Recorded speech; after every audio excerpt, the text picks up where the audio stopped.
Bonsoir. Nous allons corriger cet exercice qu'on nous donne, c'est un exercice de physique sur le circuit RL suivant. Voici le circuit ici. On nous a donné la valeur de la force électromotrice E, de la résistance R et de l'inductance L égale à 0,2 Henri. Voilà le circuit qu'on nous a donné. On nous demande d'établir l'équation, de déterminer l'équation différentielle en fonction de I. Deuxième question, déterminer puis tracer I de T en fonction de T. Troisième question, on demande de déterminer UR de T et UL de T en fonction du temps, puis tracer leur courbe. Quatrième question, on demande la valeur de la constante de temps. Nous allons commencer la résolution de cet exercice. Solution.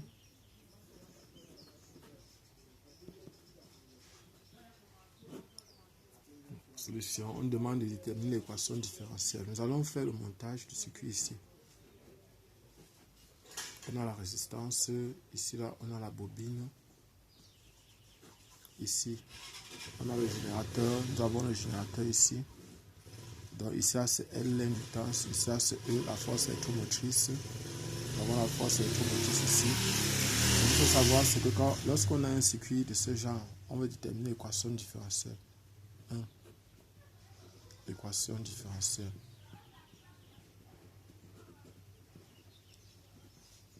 L'équation différentielle.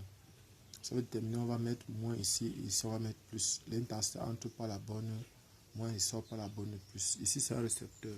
De l'intensité va entrer par la bonne plus et va sortir par la bonne moins. C'est un récepteur ici. De l'intensité entre par la bonne plus et sort par la bonne moins. On va donc utiliser la loi des mailles. On va prendre les bornes d'entrée dans chaque maille. Nous allons donc commencer par la force électromotrice. Donc ça va faire moins E. Moins E. Ici on va continuer comme ça. N'oubliez pas, la tension, prenons un peu, nous donnons U, R égale à RI, UL est égal à LDI sur DT. Donc UL est égal à LDI sur DT. UE égale à E. Donc voilà ce qu'on a. On aura donc ici la tension, plus maintenant la tension, plus maintenant la tension aux bornes de l'inductance. Ça va faire LDI sur DT. Plus maintenant RI. Ça sera égal à 0. Et c'est égal à 0. On va donc tirer. Voilà l'équation différentielle. On va donc arranger cette équation différentielle. On va diviser ça par L. On aura donc DI sur DT plus RI. R sur LI. R sur LI égale à E sur L. Donc voici notre équation différentielle ici. Et la deuxième question nous demande voilà notre équation différentielle que nous avons trouvée. À la deuxième question, donc, on nous demande de déterminer puis de tracer I en fonction de T. Déterminer I et tracer en fonction de T.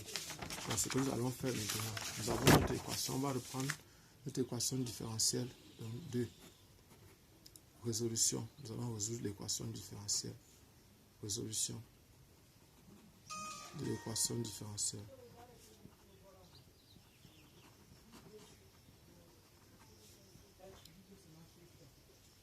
Donc on a donc DI sur DT plus R sur LI égale à E sur L. Voilà ce qu'on a. On va envoyer ceci de l'autre côté. Ça va faire DI sur DT égale donc à E sur L, E sur L moins R sur LI. Et là maintenant on va mettre ceci. On va mettre ceci en facteur. Ça va faire DI sur DT égale à moins R sur L facteur de I moins E sur R. Voilà ce qu'on a. On va faire ce qu'on appelle la séparation des variables. Séparation des variables. Séparation des variables. On va prendre ceci, on va envoyer ici en bas. On va prendre ceci, on va mettre ici. Ça va donner DI sur I moins E sur R égale à moins R sur L dt. On aura donc ln de valable sur le I moins E sur R égale à moins R sur LT plus une constante. Voilà ce qu'on obtient. On va appliquer exponentielle ici et exponentielle là. On va avoir exponentielle de Ln de valable sur le I moins E sur R égale à exponentielle de moins R sur LT plus une constante. Ce qui va donner encore exponentielle de moins R sur LT fois exponentielle de constante.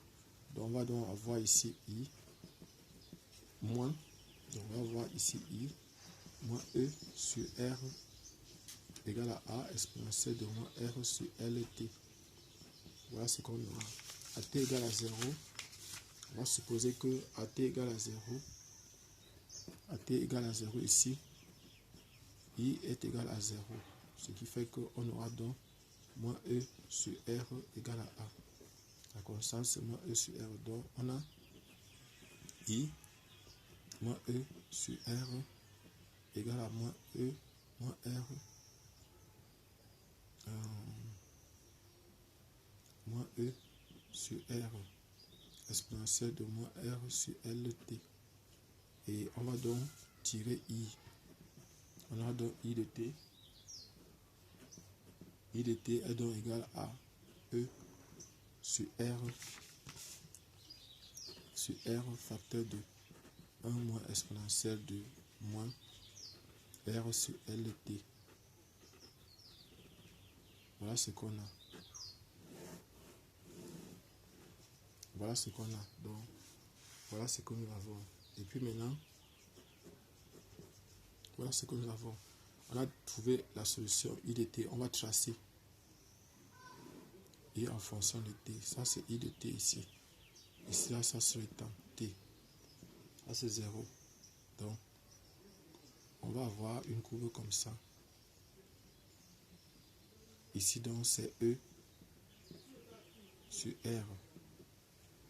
E sur R. On va tracer la tangente ici. La tangente ici est là. On a ici taux qui est la constante de temps. Taux qui est la constante de temps, ça va faire R, L sur R. Ça qui peut rester ici pour qu'on ait par exemple une expression du genre I de T égale à E sur R facteur de 1 moins exponentielle de moins T sur taux. Voilà ce qu'on a. Et puis maintenant, on va donc répondre à la troisième question, je crois. Troisième question, U de T, UR de T, UL de T. Troisième question, question 3. UR de T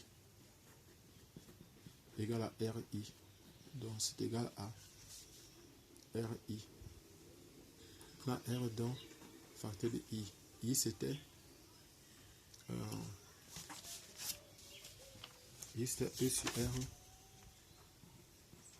E sur R facteur de 1 moins exponentielle de moins R sur LT. On peut simplifier par R. Ça va faire U R de T égale à E facteur de 1 moins RT sur L. Et quand on a ça comme ça, on peut tracer UR. On peut tracer. On aura quelque chose comme ça. Ça c'est T. Ça c'est UR. Ici. Ça c'est 0. On aura un truc comme ça. Et ici là, si on projette ça comme ça, ici ça va nous donner E. On a ici E. Si on trace la tangente ici, on a taux qui est toujours égal à L sur R, constante de temps. Maintenant, UL est égal à L dI sur dt. Ce qui est encore égal à L dI sur dt. Donc, on va dériver. Ça va faire L E sur R facteur de R sur L exponentielle de moins RT sur L. On ferme la parenthèse. Ce qui fait que on a L qui va simplifier, LR qui va simplifier. Ça va rester E exponentielle de moins R sur LT. Là c'est UL. Et là maintenant on peut encercler, on peut écrire que U L de T est égal à E exponentielle de moins R sur LT. Voilà ce qu'on a. Et ici, là, on a, ça c'est T, ça c'est UL. Ici c'est E. Donc on aura par exemple une courbe qui sera décroissante comme ça. Voilà ce qu'on a en ce qui concerne la courbe donc, de UL en fonction de T. Et maintenant, enfin, quatrième question. On demande de déterminer la constante de temps. Déterminons la constante de temps.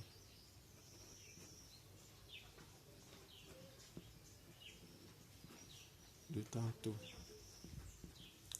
C'est égal à, donc la constante de temps est égale à L sur R. Donc nous pouvons même calculer ça avec l'application numérique. On aura taux égal à L, c'était 0,2 divisé par R. R c'était 10 ohms. Ça va donner 0,02 secondes. Donc voilà la constante de temps. Taux est donc égal à 0,02 secondes. Voilà la constante de temps. Donc si vous avez aimé la vidéo, abonnez-vous, cliquez sur la cloche de notification. Sur les vidéos de ce genre, si vous préparez au concours, nous sommes là, on est à votre écoute. Abonnez-vous, abonnez-vous, abonnez-vous. Merci, c'est Job Kamden, répétiteur au Cameroun et professeur enseignant. Merci, merci, merci.